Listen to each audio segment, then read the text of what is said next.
calmati Enrica, senti, non ti abbiamo mandato nessun maschio e tutto il più si tratterà di un ragazzo, dai! Ya çok ya, içeri gireyim mi?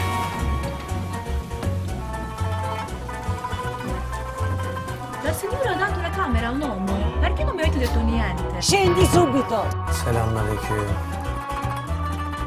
Non parli niente l'italiano? Do you speak English? Sono Ekin. Sono di Istanbul. Porto pace e amore dalla Turchia. Kız dur. Aşk ya. Lan ne yazıyor ki burada? Lui è il tuo unico figlio, Enrico. È il figlio di Francesco, non mio. Smettila, Giovanni! Smettetela! Giovanni! Voi stranieri siete tutti uguali. Ma che pensi di cambiare il monte in 448? Tutti possono cambiare, signora Enrica.